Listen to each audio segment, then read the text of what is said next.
Hello students, आज के इस लेक्चर में हम लोग ओम्स लॉ के विषय में पढ़ेंगे। ओम का नियम क्या है। तो यदि चालक तार की लंबाई, अनुप्रस्थ काट क्षेत्रफल, ताप, दाब एवं पदार्थ की प्रकृति नियत कर दी जाए तो चालक तार में प्रवाहित विद्युत धारा विभवांतर के समानुपाती होता है। जरा समझिएगा, यदि चालक तार की लंबाई, लेंथ ऑफ द कंडक्टर, अनुप्रस्थ काट क्षेत्रफल, क्रॉस सेक्शनल एरिया, ताप यानी कि टेम्परेचर, दाब यानी कि प्रेशर एवं पदार्थ की प्रकृति अर्थात नेचर ऑफ मटेरियल नियत कर दी जाए, ये सब अनचेंज्ड रहे, सब कुछ कांस्टेंट कर दिया जाए, इन सब में से किसी में भी बदलाव नहीं आए, तो यदि उस चालक तार को किसी पोटेंशियल डिफरेंस की बैटरी से हम जोड़ते हैं तो जो उसमें करंट फ्लो होगा वह डायरेक्टली प्रोपोर्शनल होगा, समानुपाती होगा किसके? पोटेंशियल डिफरेंस के, विभवांतर के। तो चालक तार में जो प्रवाहित विद्युत धारा है वह विभवांतर के समानुपाती होता है। मतलब करंट का वैल्यू ज़्यादा होगा, विद्युत धारा का वैल्यू मान ज़्यादा होगा। कब? जब पोटेंशियल डिफरेंस ज़्यादा होगा। मैं ये कहने का प्रयास कर रहा हूँ कि यदि 5 वोल्ट की बैटरी से आप किसी कंडक्टर को जोड़ दे रहे हैं और उसमें 10 एम्पियर की करंट फ्लो हो रही है, तो यदि 10 वोल्ट का बैटरी आप सप्लाई करें, 10 वोल्ट का पोटेंशियल डिफरेंस उस चालक तार को दें, आपने कुछ भी परिवर्तन नहीं किया है, तब उसी चालक तार में प्रवाहित विद्युत धारा 10 एम्पियर से ज़्यादा होगी। ठीक है, तो मान लेते हैं कि यहाँ पे एक चालक तार है जिसकी लंबाई L है। ठीक है, यह चालक तार है, इसकी लंबाई L है, इसका अनुप्रस्थ काट क्षेत्रफल कैपिटल A है और इसे V वोल्ट के बैटरी से जोड़ दिया जा रहा है।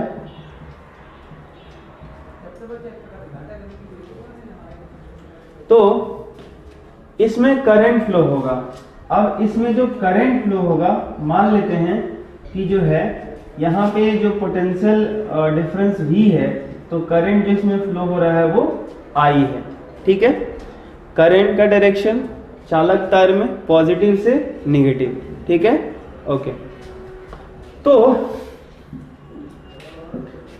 अब इस चालक तार में विद्युत धारा प्रवाहित हो रही है। यदि यहाँ पोटेंशियल डिफरेंस जो V है इसे बढ़ा दिया जाए, जैसे 5 वोल्ट की बैटरी है, 10 वोल्ट का लगा दिया जाए, तो क्या इस चालक तार में करंट वही रहेगा? तो ये आप सीधा बोल सकते हैं करंट तो बढ़ जाएगा। लेकिन करंट बढ़ेगा कब? तब जब इस चालक तार की जो लंबाई है, लेंथ है, वो नहीं बदलनी चाहिए, टेम्परेचर इसका नहीं चेंज होना चाहिए, इसका आसपास का जो प्रेशर है, जो दबाव है, वो नहीं बदलने चाहिए, और नेचर ऑफ द मटेरियल मतलब ये जिससे बना है वो नहीं बदलने चाहिए। जैसे मान लीजिए कि आप एल्युमिनियम का तार यूज कर रहे हैं और दूसरी बार में लोहे का तार यूज कर रहे हैं, तो हो सकता है कि दोनों बार आप समान विभवांतर दें, समान पोटेंशियल डिफरेंस दें, तो करंट का वैल्यू अलग अलग हो जाए। तो करंट जो है वो किन किन चीज़ों पे डिपेंड करता है कि पोटेंशियल डिफरेंस के समानुपाती होगा या नहीं होगा। तो ये जो कुछ बेसिक क्वांटिटीज हैं जिनको हमें कांस्टेंट रखना होगा, तब पोटेंशियल डिफरेंस और करंट एक दूसरे से डायरेक्टली प्रोपोर्शनेट होते हैं। तो इसे हम कहते हैं ओम्स लॉ, ओम का नियम। ठीक है, तो सब कुछ यदि कांस्टेंट कर दिया जाए इसके अनुसार, तो I जो है यानी इलेक्ट्रिक करंट, विद्युत धारा, वो पोटेंशियल डिफरेंस V यानी पोटेंशियल के समानुपाती होता है। अर्थात उसी को हम लोग ऐसे लिख सकते हैं, या V समानुपाती I, मतलब जितना ही ज्यादा पोटेंशियल डिफरेंस होगा करंट उतना ही ज्यादा होगी। ठीक है, इतना ही हाई वोल्टेज का, हाई पोटेंशियल डिफरेंस का बैटरी यूज करेंगे, सप्लाई देंगे, करंट ज्यादा होगा। बट कंडीशन याद रहे, कंडीशन ये है कि भाई length of the wire, cross sectional area of the wire, temperature, pressure and the nature of material all are constant. ये सब के सब कांस्टेंट होते हैं, ये कांस्टेंट होने चाहिए, ठीक है, तब जाके हम ये चीज बोल सकते हैं। और इसे हम क्या कहते हैं, ओम्स लॉ, ओम का नियम। अच्छा, अब यहाँ पे इसको इक्वेशन कन्वर्ट करने के लिए तो एक इक्वल साइन देते हैं और एक कांस्टेंट देते हैं। यहाँ पे जो कांस्टेंट होता है वो आर होता है और ये तो आई पहले से था। अब इसी को ऐसे लिखते हैं v बराबर आई आर। तो ये मैथमेटिकल फॉर्म है, गणितीय रूप है ओम्स लॉ का। यहाँ आर क्या है, यहाँ जो आर है वह रेजिस्टेंस है।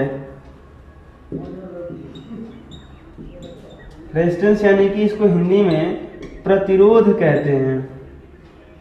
क्या कहते हैं, प्रतिरोध कहते हैं। प्रतिरोध का मतलब है किसी भी चीज का विरोध करना, किसी भी चीज का अपोज करना, अपोजिशन में खड़ा होना, ठीक है। तो हमारा नेक्स्ट टॉपिक यही है कि रेजिस्टेंस होता क्या है और किस तरीके से ये कांस्टेंट रहता है और कब ये वैरी कर सकता है, इसकी चर्चा हम लोग करेंगे। तो आइए देखते हैं प्रतिरोध क्या है, रेजिस्टेंस ये क्या है। तो चालक तार का वह गुण, चालक तार का वह गुण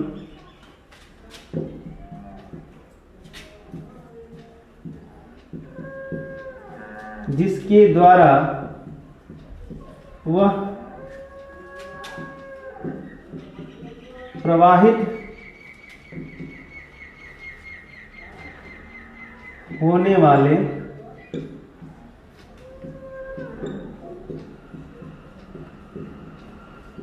मुक्त इलेक्ट्रॉनों का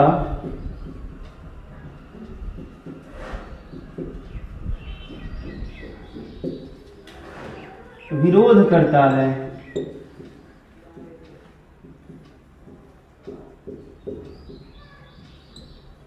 रेजिस्टेंस क्या है, तो एक प्रॉपर्टी है किसका, कंडक्टर का। एक ऐसा प्रॉपर्टी जिसके कारण वह अपोज करता है किसका, flow of electrons, flow of free electrons, flow of charges का, दैट मीन्स इलेक्ट्रिक करंट का। चालक तार का वह गुण जिसके द्वारा वह प्रवाहित होने वाले मुक्त इलेक्ट्रॉनों का विरोध करता है। जब हम किसी पोटेंशियल डिफरेंस को कंडक्टर से कंडक्टर में सप्लाई करते हैं तो क्या होता है, मुक्त इलेक्ट्रॉनों पे इलेक्ट्रिक फील्ड द्वारा फोर्स लगता है। जब इलेक्ट्रिक फील्ड फोर्स लगाता है तो क्या होता है कि वो जो फ्री इलेक्ट्रॉन्स हैं वो इलेक्ट्रिक फील्ड के अपोजिट डायरेक्शन में चलना शुरू करते हैं, उनको एक्सेलरेशन मिलती है, उनके पास ड्रिफ्ट वेलोसिटी आती है जिसे अनुगमन वेग कहते हैं। जब उन्हें अनुगमन वेग प्राप्त होता है तो करंट का निर्माण होता है और जब करंट का निर्माण होगा तो वह इलेक्ट्रॉन्स जो इलेक्ट्रिक फील्ड के अपोजिट डायरेक्शन में चल रहे हैं वो न्यूक्लियस से टकराएंगे, कभी दूसरे इलेक्ट्रॉन से टकराएंगे, तो बार बार उनका कोलिजन होगा, टकराव होगा। तो जो वायर के अंदर जो टक्कर हो रहा है, कोलिजन हो रहा है, जो न्यूक्लियस कर रहे हैं, उसके रास्ते में अवरोध बन के, रुकावट बन के, अपोजिशन बन के खड़े हैं, वो क्या है, वो रेजिस्टर हैं, प्रतिरोधक हैं। और वो क्या उत्पन्न कर रहे हैं, रेजिस्टेंस, प्रतिरोध क्रिएट कर रहे हैं, प्रतिरोध उत्पन्न कर रहे हैं। तो ये नेचर है किसका, उस वायर का, उस कंडक्टर का, जो क्या करता है, उसके अंदर जो फ्री इलेक्ट्रॉन्स अर्थात जो करंट का मूवमेंट होता है, जब विद्युत धारा प्रवाहित होती है तो उसका अपोज करता है। अर्थात प्रतिरोध किसी चालक तार का वह गुण है जो चालक तार में प्रवाहित विद्युत धारा का विरोध करता है। इलेक्ट्रिक करंट का जो अपोजिशन होता है उसे हम रेजिस्टेंस कहते हैं, प्रतिरोध कहते हैं और उसे आर से सूचित करते हैं। ठीक है, तो ये हमारा रेजिस्टेंस होता है, इसे आर से हम दिखाते हैं। अब जरा समझिएगा,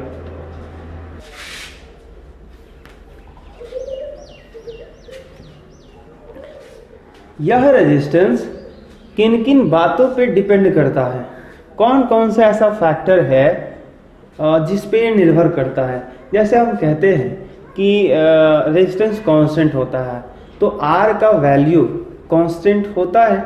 अभी ओम्स लॉ में हमने बोला था, जब इक्वल साइन लिया था बराबर का, तो बोला आर एक कांस्टेंट है, तो V बराबर आई आर बना था ओम्स लॉ का मैथमेटिकल फॉर्म। लेकिन आर जो है उसकी डिपेंडेंसी होती है, कुछ ऐसे फैक्टर्स हैं जिस पे वो डिपेंड करता है, और वह 4 फैक्टर है जिस पे वो डिपेंड करता है। स्टार्ट करते हैं, कौन कौन सा है। पहला, चालक तार की लंबाई।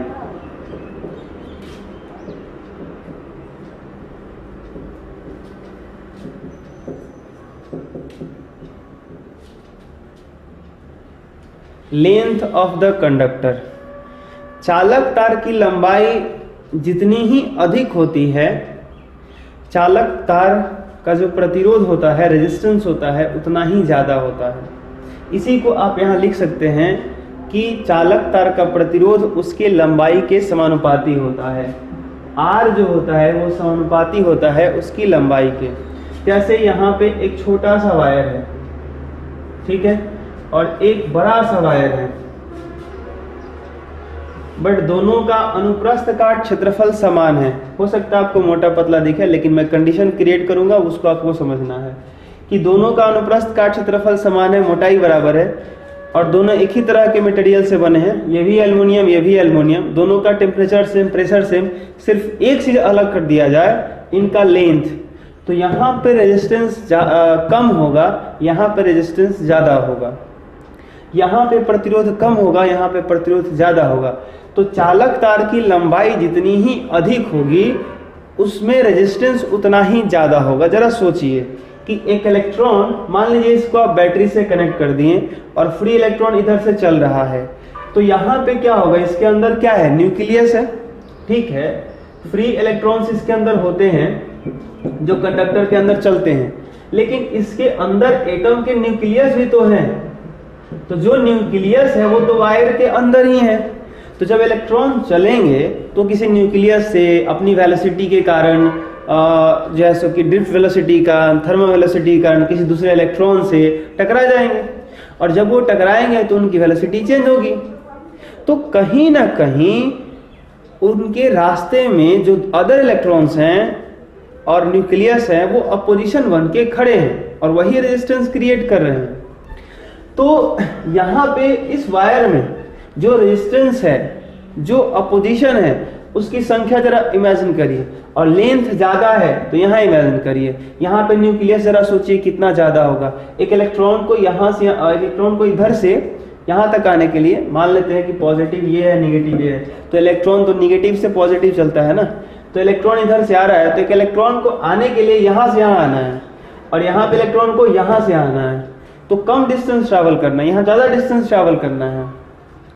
तो यहाँ पे अपोजिशन ज्यादा होगा, न्यूक्लियस ज्यादा होगा, यहाँ पे अपोजिशन कम होगा, तो यहाँ पे एक इलेक्ट्रॉन को रेजिस्टेंस कम महसूस होगा, यहाँ पे रेजिस्टेंस ज्यादा होगा। आप ही जरा सोचिए कि आप कहीं नज़दीक जाते हैं, 5 किलोमीटर 10 किलोमीटर के रेंज में जाते हैं, तो चौक चौराहा सड़क पे जो होता है, बाजार होता है, वो कम मिलता है।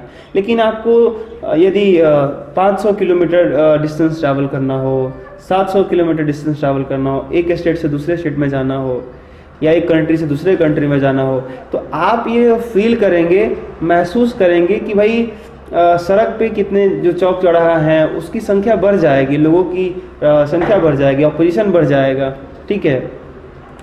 ये मत कहिएगा सर हमारे घर प्राइवेट जेट है, उड़ा के सीधे चल जाएंगे, रेजिस्टेंस हमको मिलवा नहीं करेगा सड़क पे, ठीक है। तो जो है सो कि यहाँ पर अगर वायर के थ्रू अगर करके जाते हैं आप, तो जितना ही लंबा डिस्टेंस ट्रैवल करेंगे आपको उतना ही ज़्यादा डिस्टेंस रेजिस्टेंस का सामना करना पड़ेगा, प्रतिरोध का सामना करना पड़ेगा। तो वायर के साथ भी ऐसा ही होता है कि जितना ही ज़्यादा लेंथ होगा उतना ही ज़्यादा रेजिस्टेंस होगा। तो आप बोल सकते हैं कि resistance of the conductor is directly proportionate of the length of the wire, ठीक है। लेंथ ज़्यादा होगा तो रेजिस्टेंस ज़्यादा होगा, पहला ये। दूसरा कौन सा फैक्टर है जिस पे कंडक्टर का रेजिस्टेंस डिपेंड करता है? दूसरा है चालक तार का अनुप्रस्थ काट क्षेत्रफल।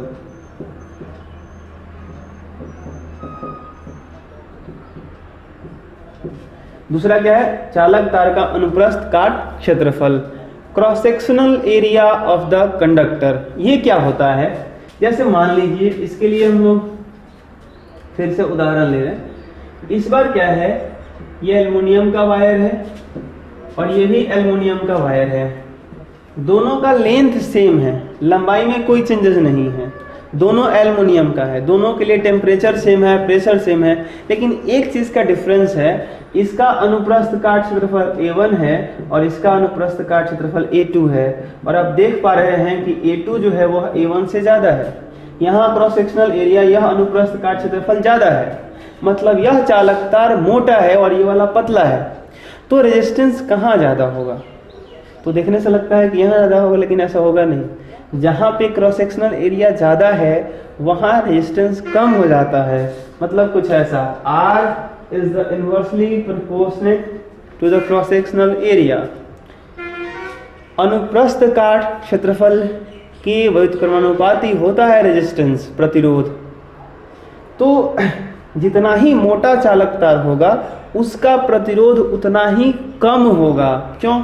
जैसे मान लीजिए कि मुझे भी 10 किलोमीटर का डिस्टेंस ट्रैवल करना है और आपको भी 10 किलोमीटर का डिस्टेंस ट्रैवल करना है, लेकिन मैं जिस सड़क से जा रहा हूँ वो वन वे है, मतलब एक गाड़ी आ सकती है या उस पर एक गाड़ी जा सकती है। तो मैं अगर कहीं जा रहा हूँ और उधर से कोई गाड़ी आ रही है तो हम लोग बीच में कहीं फंसेंगे, नहीं तो ऐसा करना पड़ेगा मैं चला जाऊँ तो फिर कोई आए, तो काफ़ी ज़्यादा रेजिस्टेंस उसमें होगा।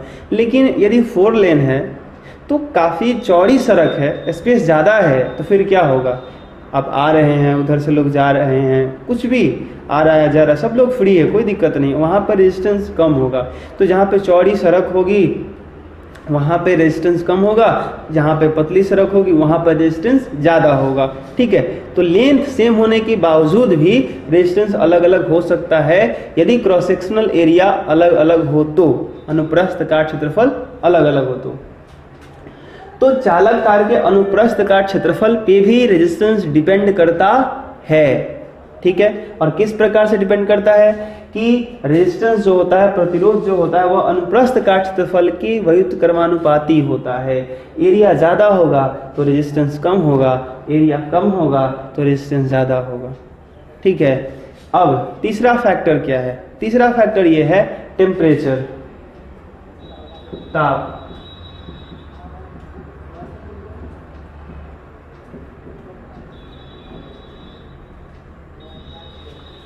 टेम्परेचर, ताप के ऊपर भी रेजिस्टेंस की डिपेंडेंसी होती है। टेम्परेचर यदि बढ़ेगा तो रेजिस्टेंस बढ़ेगा या घटेगा? अब जैसे मान लीजिए कि यहाँ पे हमने क्या कर दिया कि यहाँ जो है लंबाई भी सेम है, अनुप्रस्थ काट क्षेत्रफल भी सेम है, प्रेशर भी सेम है और नेचर ऑफ द मटेरियल, पदार्थ की जो प्रकृति है वो भी सेम है, दोनों एल्युमिनियम का है। लेकिन एक चीज डिफरेंट है, यहाँ का टेम्परेचर है T1 और एक का टेम्परेचर है T2, और मान लेते हैं कि T2 जो है वो T1 से ज़्यादा है, इसका टेम्परेचर हाई है, इसका टेम्परेचर लो है।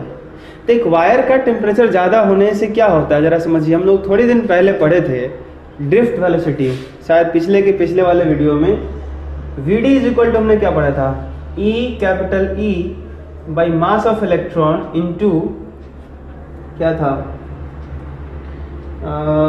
Vd is equal to E capital E into mass of electron into tau, ये था। ये टॉ क्या था? रिलैक्सेशन टाइम पीरियड था, विश्रांति काल था। और हमने ये देखा था कि जब टेम्परेचर बढ़ता है, जब ताप बढ़ता है, तो इलेक्ट्रॉन की जो वेलोसिटी होती है, जो ड्रिफ्ट वेलोसिटी होता है, वो इंक्रीज कर जाता है और इलेक्ट्रॉन्स जल्दी जल्दी टकराते हैं और रिलैक्सेशन टाइम घट जाता है। तो जब रिलैक्सेशन टाइम घट जाता है तो Vd कम हो जाएगा, और Vd कम हो जाएगा तो करंट कम हो जाएगा। और करंट का कम होना क्या है जरा बताइए?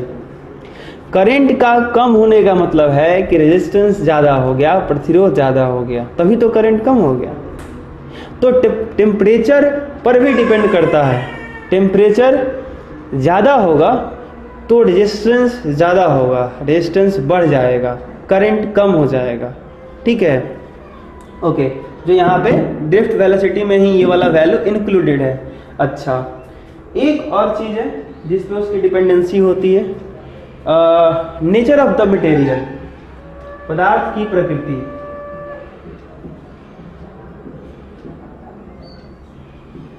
पदार्थ की प्रकृति, नेचर ऑफ द मटेरियल, वह कौन से मटेरियल से बना हुआ है। जैसे मैं बार बार बोल रहा हूं कि एल्युमिनियम का है या एल्युमिनियम का है। अगर ऐसा हो कि दोनों का टेम्परेचर सेम हो, यहाँ टेम्परेचर T, यहाँ भी टेम्परेचर T, दोनों की लंबाई बराबर हो, दोनों का क्रॉस सेक्शनल एरिया बराबर हो, सब कुछ बराबर हो, लेकिन एक एल्युमिनियम का वायर हो और एक सिल्वर का वायर हो, चांदी का, और एक एल्युमिनियम का हो, तो दोनों में जब आप करंट फ्लो कराएंगे सेम पोटेंशियल का, यहाँ भी 5 वोल्ट का सप्लाई दीजिए, यहाँ भी 5 वोल्ट का सप्लाई दीजिए, तो चांदी में करंट ज्यादा हो जाएगा और एल्युमिनियम में करंट कम हो जाएगा। मतलब करंट एल्युमिनियम में कम हो गया, सब कुछ सेम था, लंबाई, अनुप्रस्थ काट क्षेत्रफल, temperature, pressure, everything will be same in the both wire, दोनों में सब कुछ सेम था, फिर भी एक में करंट ज्यादा, एक में करंट कम। तो जहां करंट कम, कहीं ना कहीं वहां रेजिस्टेंस ज्यादा है, प्रतिरोध ज्यादा है। तो यहाँ पे प्रतिरोध कौन ज्यादा किया? हमने तो कुछ भी डिफरेंट नहीं रखा था, तो एक ही चीज डिफरेंट था, ये एल्युमिनियम का था और ये सिल्वर का था। तो यहाँ पे जो है ये नेचर ऑफ द मटेरियल पे भी डिपेंड करता है कि वह किस प्रकार के परमाणु से, किस प्रकार के पदार्थ से वो बना हुआ है। ठीक है, तो अलग अलग पदार्थों का जो रेजिस्टेंस होता है वो अलग अलग होता है। ठीक है, तो इसी से रिलेटेड एक टॉपिक रेजिस्टिविटी है, हम लोग तुरंत उस पर देखेंगे। रेजिस्टिविटी भी एक छोटा सा टर्म है जिसको हम लोग पढ़ लेते हैं। तो यहाँ पर ये बातें हमको समझ में आती है कि जो रेजिस्टेंस होता है, जो प्रतिरोध होता है, वो कौन कौन से फैक्टर, कौन कौन से फैक्ट हैं जिस पे डिपेंड करता है। तो पहला क्या था? चालक तार की लंबाई प्रोपोर्शनेट होती है, चालक तार का अनुप्रस्थ का क्षेत्रफल इनवर्सली होती है, और टेम्परेचर पे डिपेंड करता है, और पदार्थ की प्रकृति पे। तो ये 4 मोस्ट इंपॉर्टेंट फैक्टर्स हैं जिस पर रेजिस्टेंस डिपेंड करता है। ओके,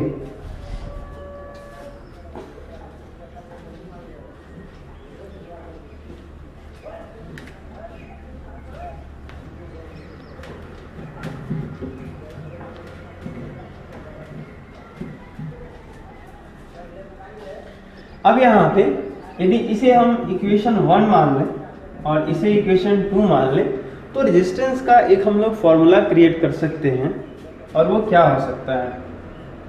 समीकरण 1 और 2 से, समीकरण 1 और 2 में क्या है? देखिए ऐसा कर सकते हैं, R समानुपाती L/A। इक्वेशन 1 और 2 से आप ऐसा कर सकते हैं।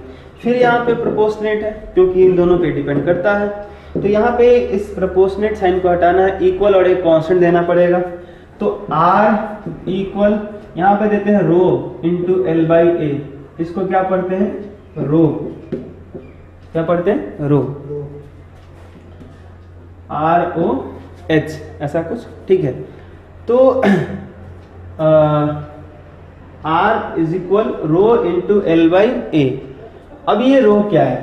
तो यहाँ रो जो है इसको हम प्रतिरोधकता कहते हैं, प्रतिरोधकता इंग्लिश में बोले तो रेजिस्टिविटी, रेजिस्टिविटी। ठीक है, ये जो रो क्या है? ये रेजिस्टिविटी है, प्रतिरोधकता है। और ये बड़ा ही आसान है, ये अलग अलग मटेरियल के लिए, अलग अलग पदार्थ के वायर के लिए अलग अलग होता है, और ये प्रैक्टिकल हमें इसका वैल्यू याद भी कर सकते हैं, हमें बुक में दिया भी होता है, लेकिन कैसे निकालते हैं जरा इस बात को समझिए आप। R बराबर रो इंटू L/A। ठीक है, तो सबसे पहले इसके डेफिनेशन की बात करते हैं, इसकी परिभाषा क्या हो सकती है?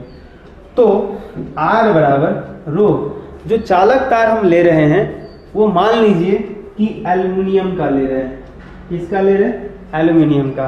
इसकी जो लंबाई है वो 1 मीटर है, इसका जो अनुप्रस्थ काट क्षेत्रफल है वह 1 मीटर स्क्वायर है।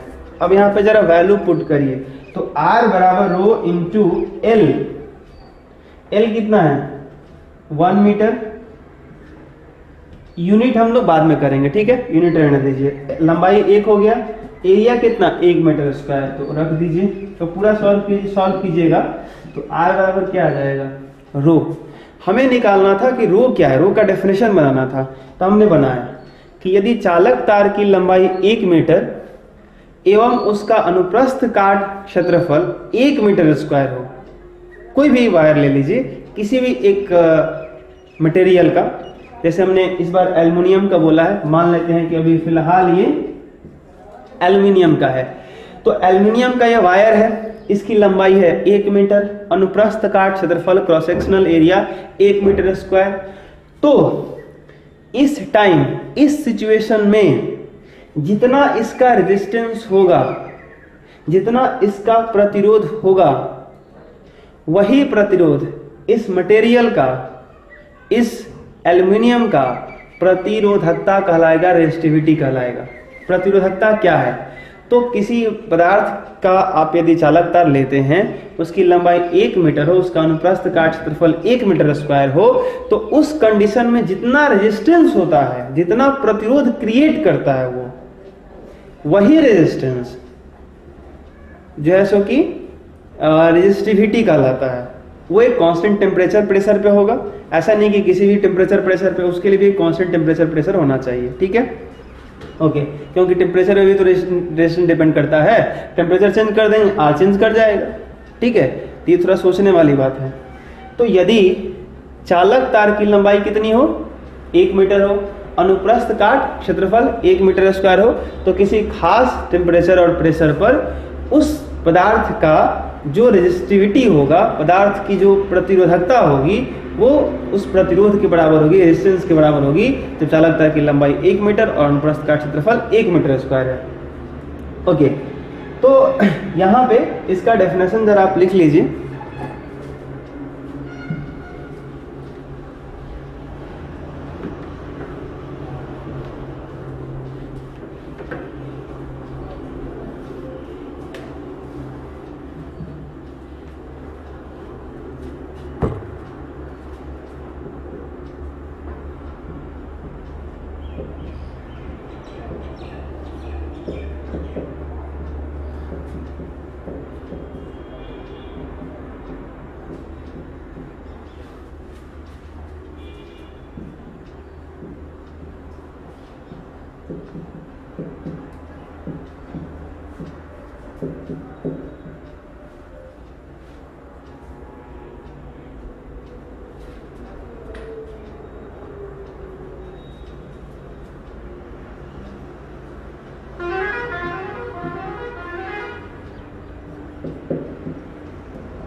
ठीक है, जरा समझिए। निश्चित ताप एवं दाब पर एक कांस्टेंट टेम्परेचर और प्रेशर पर किसी चालक तार की प्रतिरोधकता, किसी कंडक्टर की जो रेजिस्टिविटी होती है, वह उस प्रतिरोध के आंकिक मान के बराबर होती है। प्रतिरोध का जो न्यूमेरिकल वैल्यू होता है उसके बराबर होती है जब चालक तार की लंबाई 1 मीटर हो तथा अनुप्रस्थ काट क्षेत्रफल 1 मीटर स्क्वायर हो। यानी ये दोनों यूनिट होंगे तो जो आर का वैल्यू होगा वही हमारा रेजिस्टिविटी हो जाएगा, प्रतिरोधकता हो जाएगा, ठीक है।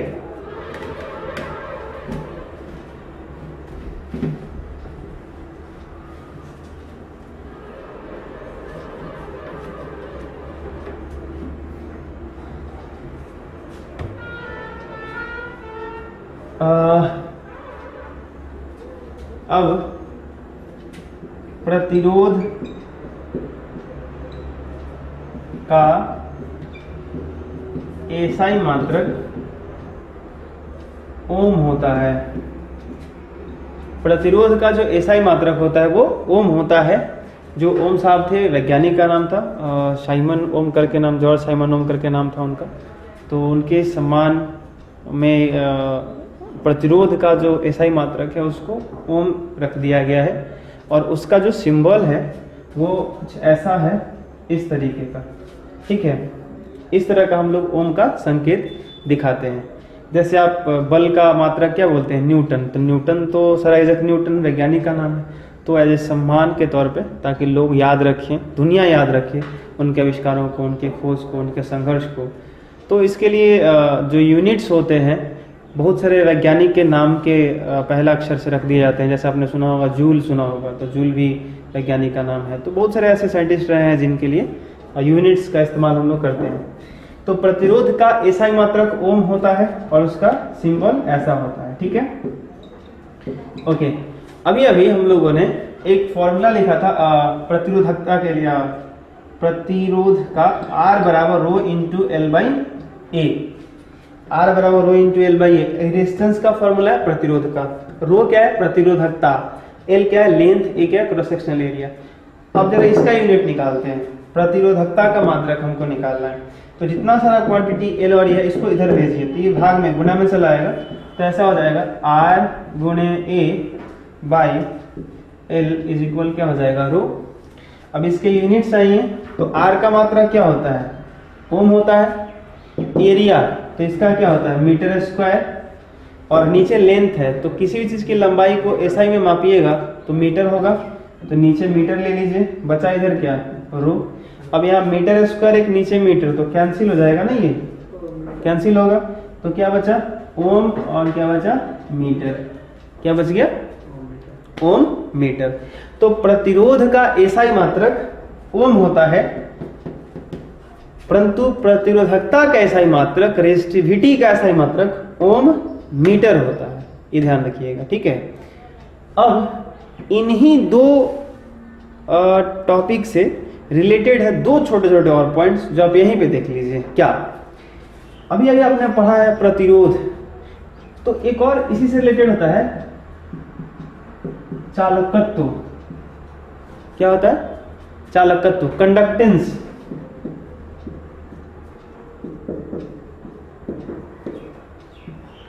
ये क्या होता है, तो मैं सिर्फ फॉर्मूला लिखूंगा, आप इसको डिफाइन कर सकते हैं। मैं बोल देता हूं, R जो होता है, R बराबर हमने पढ़ा रो इंटू एल बाई ए होता है, ठीक है। लेकिन जो ये चालकत्व होता है, इसको हम कैपिटल G से दिखाते हैं। किसे दिखाते हैं, कैपिटल G से। और ये क्या होता है, ये 1/r के बराबर होता है। 1/r मतलब जो चालक तार का प्रतिरोध होता है, जो कंडक्टर का रेजिस्टेंस होता है, उसका रेसिप्रोकल, उसका व्युत्क्रम जो होता है, वही कंडक्टेंस होता है, चालकत्व होता है, ठीक है। चालकत्व क्या है, प्रतिरोध का व्युत्क्रम चालकत्व कहलाता है, ठीक है। Reciprocal of resistance is known as conductance, ठीक है। तो यहाँ पे G is equal to 1/r, इसको हम कैपिटल G से दिखाते हैं, ध्यान रखिएगा। अब यहीं पे जरा सोचिए कि अगर इसके यूनिट की बात करें, तो यूनिट आप क्या बोल सकते हैं। यदि आप चालकत्व की मात्रक निकालना चाहें तो 1/r का मात्रक जानते हैं आप, क्या होता है, ओम। क्या होता है, ओम। तो अब 1/ओम, इसको ऊपर ले जाइएगा तो क्या हो जाएगा, प्रति ओम, पावर माइनस में। लेकिन इसी को, ये जो ऐसा है, इसी को एक दूसरे सिंबल में इसको उल्टा करके ऐसे कर दिया गया, इस तरीके से। देखिए, इसका जस्ट उल्टा कर दिया गया। और ये जो -1 है, अब अगर इसको आप ऐसे दिखा रहे हैं, ओम का पावर जो -1 दिख रहा है पर ओम, इसको यदि ऐसे उल्टा करके आप दिखा दे रहे हैं, तो यहाँ -1 दिखाने की आवश्यकता नहीं है। तो या तो आप यहाँ पे प्रति ओम दिखाइए, या आप इसको ऐसे दिखाइए। लेकिन यहाँ पे आप पढ़ेंगे प्रति ओम, लेकिन इसका एक दूसरा नाम है महो। क्या पढ़ेंगे, महो, ठीक है। तो ये जो सिंबल है, इसको महो पढ़ना है। तो ये जो कंडक्टेंस है, चालकत्व है, वो क्या है, तो प्रतिरोध का व्युत्क्रम चालकत्व कहलाता है और वो कैपिटल जी से सूचित होता है और कैपिटल जी बराबर 1/r होता है। ठीक है, यूनिट की बात करें तो 1/ओम हो जाएगा, या इसी को प्रति ओम या इसी को महो में कन्वर्ट कर सकते हैं। ठीक है, अब यदि आपको किसी वायर का रेजिस्टेंस पता हो, आर पता हो, तो आप जी निकाल सकते हैं और यहाँ पे आप सोच सकते हैं कि इन दोनों का मतलब क्या है। रेजिस्टेंस का मतलब क्या होता है, किसी भी चीज का अपोज, विरोध, और कंडक्टेंस चालकत्व का मतलब क्या, किसी चीज को जाने देने की क्षमता, किसी को पास होने देने की क्षमता। तो जिसका रेजिस्टेंस ज्यादा होगा, प्रतिरोध ज्यादा होगा, उसका कंडक्टेंस कम होगा। मतलब जिसमें अपोजिशन ज्यादा होगा उसका कंडक्टेंस कम होने का मतलब क्या हो गया कि वो कम जाने देगा करंट को, और जिसका रेजिस्टेंस कम होगा, प्रतिरोध कम होगा, उसका कंडक्टेंस ज्यादा होगा। ये एक दूसरे से ये इनवर्सली प्रोपोर्शनेट है, व्युत्क्रमानुपाती है। एक नीचे है तो एक ऊपर है, तो ये ज्यादा होगा तो ये कम होगा, ये कम होगा तो ये ज्यादा होगा। ठीक है, ओके। कुछ ऐसा ही एक और टॉपिक है जिसका नाम है चालकता, कंडक्टिविटी।